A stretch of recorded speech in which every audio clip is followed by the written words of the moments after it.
Expresividad variable es que supongamos que tenemos dos personas que tienen exactamente la misma enfermedad, pero lo presentan de manera distinta. O sea, por ejemplo, el lupus, que son anticuerpos en contra del DNA, se presenta de distintas maneras. Eso es expresividad variable.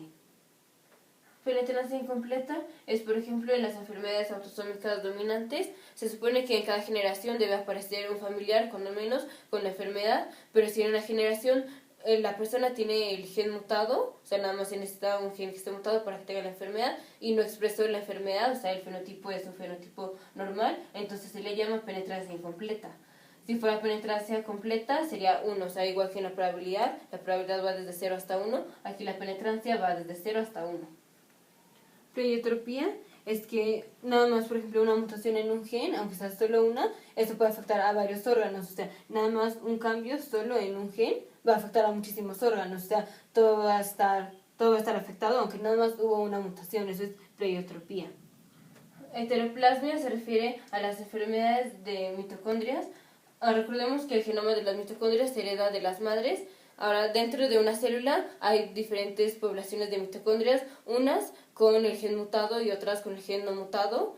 Una persona puede tener mucha población de células, en donde la población de mitocondrias con el gen mutado es muy alta, y por ejemplo la hermana tiene igual una población de células con mitocondrias mutadas, pero el porcentaje de mitocondrias en esta célula con el gen mutado es menor, entonces la que tiene más porcentaje de mitocondrias con el gen mutado en sus células va a expresar más la enfermedad que la persona que tiene menos porcentaje de mitocondrias con el gen mutado.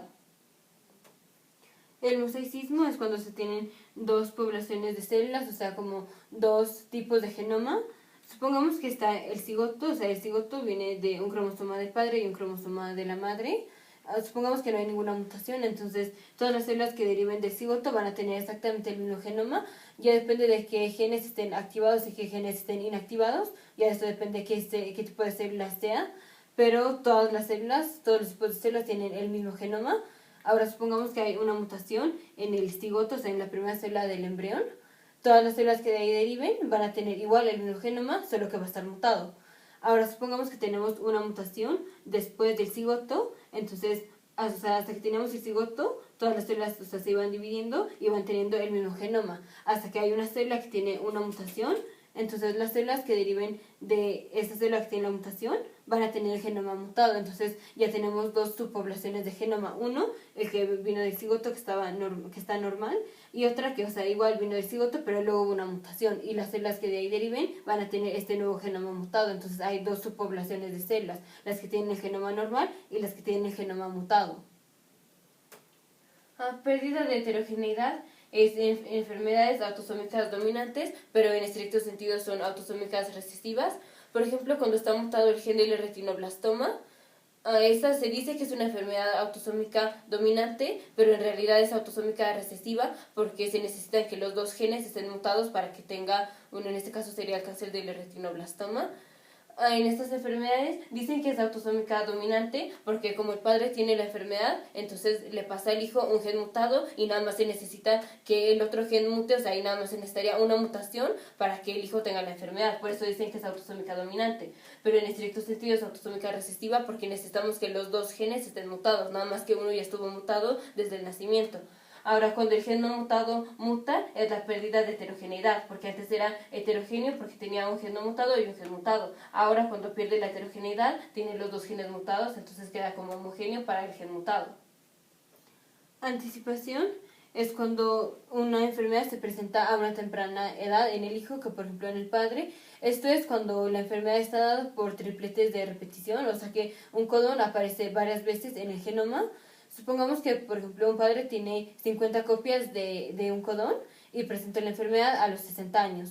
Si tiene un hijo que heredó ese cromosoma mutado, por ejemplo, el hijo va a tener ahora 100 copias de ese codón, de ese triplete, pero va a presentar la enfermedad, como tiene más copias, entonces va a presentar la enfermedad a una edad más temprana que a la que la presentó el padre. La heterogeneidad del locus es que una enfermedad, por ejemplo, osteogénesis imperfecta, se presenta de la misma manera, pero la mutación es en cromosomas diferentes. Por ejemplo, puede ser que mutó el cromosoma 17 o el cromosoma 22, las dos producen la misma enfermedad, y esto es heterogeneidad del locus, porque puede ser en diferentes locus, o sea, en diferentes cromosomas. Y esto a diferencia de la heterogeneidad alélica, en donde aquí dentro de un cromosoma tenemos varios alelos, en un mismo locus, o sea, en el mismo cromosoma, puede presentarse la misma enfermedad si muta una parte del alelo u otra parte. Por ejemplo, en la talasemia beta se presenta por mutación en la 3 untranslated region o en el spliceosoma. La disomía uniparental, esto quiere decir que en lugar de que vengan, o sea, la mitad de los cromosomas vengan del padre y la mitad de la madre, supongamos que, por ejemplo, el cromosoma 23, en lugar de que sea uno y uno, los dos vienen, por ejemplo, del padre, o los dos vienen, por ejemplo, de la madre. Esto es distomía uniparental.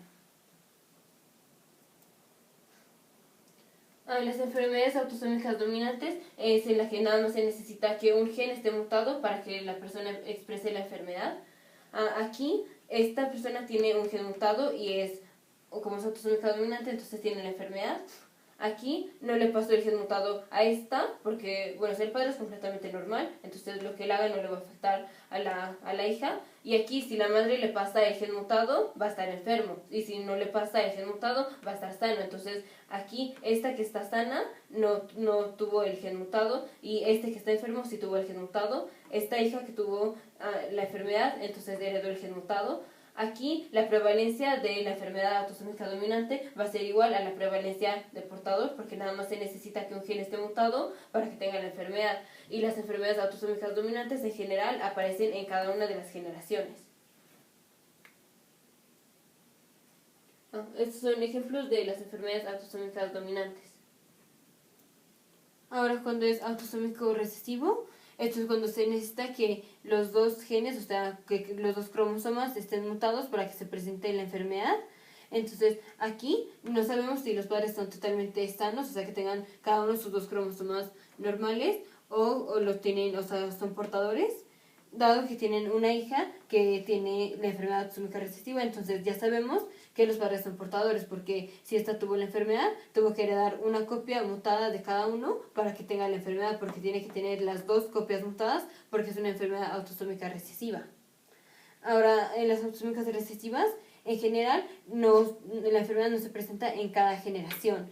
Y una cosa característica de las enfermedades autosómicas recesivas es que aparecen, por ejemplo, en las personas que se casan entre primos o así. Por ejemplo, aquí, este se casó con su primo y tuvieron aquí varios hijos afectados, porque este heredó una copia mutada de la madre que estaba enferma, y esta heredó una copia mutada del padre que aquí no, o sea, no está enfermo, pero sabemos que es portador, porque aquí tuvieron un hijo afectado. Entonces, si este está afectado, sabemos que los padres son portadores, y si este es portador, si esta es portadora, sabemos que uno de estos es portadores. En este caso, lo más probable es que el padre haya sido portador porque tuvo una hermana que tuvo la enfermedad autosómica recesiva, porque los padres son portadores. Entonces, en las enfermedades autosómicas recesivas tenemos que buscar cuáles son los portadores obligados. Aquí, estos dos, este y estos dos son portadores obligados. Para saber la prevalencia de una enfermedad autosómica recesiva es la frecuencia de portador, o sea, la frecuencia o como la probabilidad de que una persona, así al azar, tenga un gen mutado. O sea, eso nada más es frecuencia de portador, porque necesitamos que los dos genes estén mutados para que tengan la enfermedad. Entonces, probabilidad de que esta persona tenga sea portadora, por probabilidad de que esta persona sea portadora, y luego por un cuarto, porque necesitamos, o sea, hay un cuarto de probabilidad de que el hijo tenga la enfermedad autosómica recesiva, porque aquí está el padre, aquí está la madre, cada uno va a tener un gen mutado y un gen no mutado. Al padre le puede dar el gen no mutado y la madre el gen no mutado. Esto daría un fenotipo normal. El padre le da un gen mutado y la madre le da el gen no mutado. Eso haría un fenotipo normal, pero sería portador. El padre le da el gen no mutado y la madre el gen mutado. Sería portador y sería fenotipo normal. O el padre le da el gen mutado y la madre le da el gen mutado. Eso sería un fenotipo anormal, o sea, con la enfermedad autosómica recesiva, y bueno, ella no sería portador. Entonces nada más hay 3 fenotipos normales, de los cuales 2 son portadores, y hay uno en donde expresa la enfermedad autosómica recesiva. Entonces, dado que los padres son portadores, luego lo multiplicamos por un cuarto para que sea la probabilidad de que tenga el fenotipo de la enfermedad. Entonces, la prevalencia de la enfermedad es probabilidad de que la madre sea portadora por la probabilidad de que el padre sea portadora, o sea, la frecuencia de portador al cuadrado, por un cuarto, porque queremos que el hijo exprese la enfermedad autosómica recesiva. Ahora, si queremos saber cuál es la frecuencia del portador, dado que sabemos cuál es la prevalencia, aquí tenemos que despejar la frecuencia del portador. Entonces, tenemos la prevalencia y lo que vamos a hacer es lo multiplicamos por 4 para despejar esto. Lo multiplicamos por 4, entonces queda frecuencia del portador al cuadrado es igual a prevalencia de la enfermedad por 4. Y luego le sacamos raíz cuadrada a todo, entonces queda la frecuencia del portador es igual a la raíz de la prevalencia por 4, o podemos sacar el 4 de la raíz y queda frecuencia del portador es igual a 2 por la raíz de la prevalencia. Ajá, pero esta fórmula es la que es realmente intuitiva y entonces es más fácil aprendernos esta y poder derivar esta a aprendernos las dos. Estos son ejemplos de enfermedades autosómicas recesivas. Las enfermedades autosómicas dominantes ligadas al X son como si fuera una enfermedad autosómica dominante, porque igual en cada generación va a aparecer familiares con la mutación, con el fenotipo de la enfermedad. Y aquí se afectan igual mujeres y hombres porque es dominante ligada al X, o sea, se necesita que nada más un cromosoma esté mutado para que exprese la enfermedad. Entonces, aunque las mujeres tengan dos cromosomas X, como nada más necesitamos que uno esté mutado para que tengan la enfermedad, pues ya con que uno mute tiene la enfermedad. Entonces aquí las mujeres también van a estar afectadas. Ahora, en el recesivo ligado al X, en este prácticamente solamente van a estar afectados los hombres, porque los hombres tienen un cromosoma X y uno y las mujeres no van a estar afectadas porque tienen dos cromosomas X, entonces necesitarían que los dos cromosomas X estén mutados. Aquí, para el hombre da igual si es recesivo ligado al X o dominante ligado al X, para el hombre se va a presentar igual, porque el hombre no tiene dos cromosomas X, nada más tiene uno, entonces aunque sea recesivo, pues es como fuera dominante porque nada más tiene uno.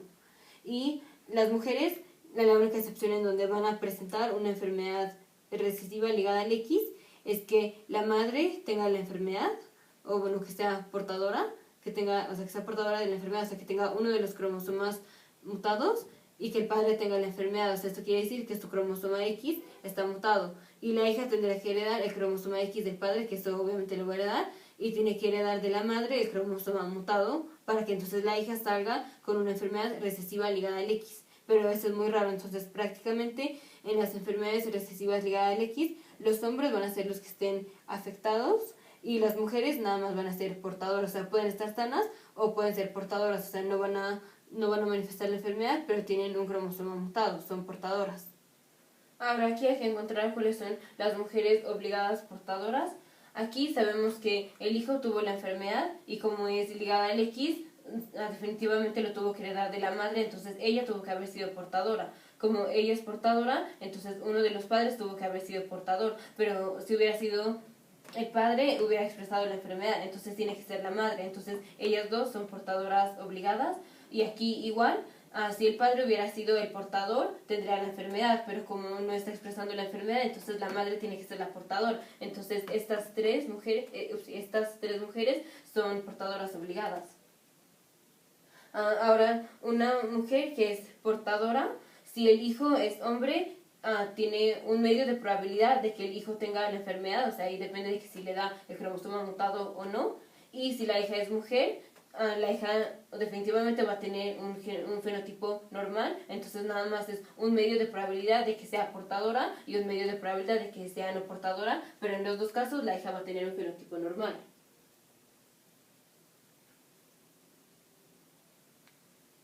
Recordemos que las mitocondrias solamente vienen de la madre, entonces no importa si el padre tiene la mutación, o sea, una mutación mitocondrial, una enfermedad que se herede porque están mutadas las mitocondrias, si el padre lo tiene, nunca le va a pasar la enfermedad a los hijos porque las mitocondrias, que son en este caso las que tienen la mutación, se heredan de la madre, no se heredan del padre. Entonces, aunque el padre esté enfermo, los hijos, no importa si los hijos son mujeres o hombres, nunca van a manifestar la enfermedad. Y todos los hijos de una mujer enferma que tengan la enfermedad siempre van a manifestar la enfermedad porque las mitocondrias vienen de la madre, entonces si ella tiene la enfermedad, ella es la única que les pasa las mitocondrias a los hijos, entonces si la madre está afectada, todos sus hijos van a estar afectados, y si el padre está afectado, ninguno de sus hijos va a estar afectado en una enfermedad que sea de herencia mitocondrial. Y aquí es en donde entra lo de la heteroplasmia, que que, por ejemplo, estos dos, o sea, los dos heredaron la enfermedad porque tienen a la madre afectada, entonces todos sus hijos van a salir afectados, pero puede ser que este exprese más la enfermedad que este, o sea, los síntomas de este van a ser más severos porque las células de este paciente tienen más porcentaje de mitocondrias con el gen mutado que el porcentaje de mitocondrias con el gen no mutado que este.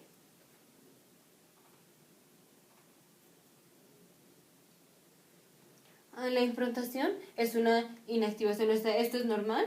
Lo normal es que hay unos genes que al pasarlos, por ejemplo aquí, supongamos que este es el cromosoma X, aquí están las dos copias de cromosoma X del padre, aquí están las dos copias de cromosoma X de la madre, y aquí están las dos copias de cromosoma 15, no equivoco, del cromosoma 15 del cigoto. Aquí, supongamos que este cromosoma se lo va a pasar el padre al cigoto. Cuando se lo pasa, aquí en la parte superior del cromosoma, o sea, todo esto es un cromosoma, lo estamos dividiendo en la parte superior y en la parte inferior. En la parte superior del cromosoma hay una metilación. Cuando se metila, esto va a ser una improntación, o sea, aunque le pasó el cromosoma, es como si no se le hubiera pasado en esa parte que está metilada, porque está inactivada, o sea, al hacer la improntación, está inactivando este gen que está unido a esto que lo estamos viendo como si fuera un metil. Ahora con la madre es igual, este es el cromosoma 15, le va a pasar este cromosoma al cigoto, pero la parte que va a improntar va a ser igual el cromosoma 15, pero de la parte inferior del cromosoma 15. Esta parte está metilada. Entonces, pero esto es normal, o sea, es normal que unos genes sean improntados por el padre, o sea, que al pasárselos al cigoto sean inactivos y que otros genes, o bueno, que el mismo gen, pero por ejemplo, o bueno, del mismo cromosoma, pero de otra parte de ese mismo cromosoma, sean improntados por la madre. Esto es normal. Ahora en las mutaciones, por ejemplo, los síndromes de Prader-Willi y Angelman es, por ejemplo, el de Prader-Willi, aquí sabemos que lo que va a heredar el cigoto va a ser nada más el cromosoma, bueno, o sea, la parte del cromosoma 15 del padre es la que se va a expresar, porque la de la madre se inactiva por la metilación. Pero si este gen está mutado, entonces el hijo lo va a tener mutado, pero no tiene otro de la madre para compensar. Porque como aquí está mutado, como aquí está metilado, entonces la metilación del DNA hace que la transcripción disminuya, entonces este gen no puede ser transcrito, pero este está mutado. Entonces aquí nada más se necesita que el padre tenga la enfermedad y que le pase el gen mutado al hijo para que el hijo tenga la enfermedad, y este es el síndrome de Prader-Willi. Ahora en el síndrome de Angelman es al revés. Aquí la madre tiene una mutación en el cromosoma 15, pero es en la parte que no está improntando. Es esta parte, la parte superior, esta parte no está improntada. La que está improntada, o sea, la que está metilada, es la parte de abajo. Entonces, esta parte se va a codificar para genes, pero esta parte es la que es improntada en el cromosoma del padre. Entonces, si hay una mutación en el cromosoma 15, aquí en la parte superior, que venga del cromosoma de la madre, se va a manifestar lo que es el síndrome de Angelman, que es, en este caso, es que las personas, o bueno, los niños, se ríen en momentos inapropiados o que todo el tiempo están como temblorosos, pero eso nada más pasa si hay una mutación en el cromosoma 15 de la madre, de la parte del cromosoma 15 que no es improntado de la madre. Si hubiera sido en esta parte no hubiera pasado nada porque está improntada, entonces de todos modos hubiera estado inactivada, no importa si está mutada o no. Si hubiera sido en la parte improntada, pues no hubiera pasado nada, pero en este caso fue en la parte no improntada del cromosoma de la madre. Entonces aquí sí va a pasar la enfermedad porque esta misma parte del cromosoma, pero del padre, esta es improntada, entonces no tiene otra copia para compensar. Entonces va a manifestar la enfermedad si hay una mutación en el cromosoma 15 de la madre de la parte no improntada. Ahora la epigenética es la herencia es la herencia, pero no de nucleótidos. O sea, aquí sabemos que la metilación del DNA hace que los genes se inactiven, o sea, disminuye la transcripción. La acetilación de histonas aumenta la transcripción, pero o sea, por ejemplo, supongamos que existe un gen del color de los ojos, entonces a una persona que tenga los ojos cafés puede hacer que, bueno, o sea, le puede heredar a los hijos el gen del cromosoma de los ojos cafés, entonces los hijos están heredando la secuencia de nucleótidos del gen que hacen, que codifica para las proteínas que van a hacer el ojo café.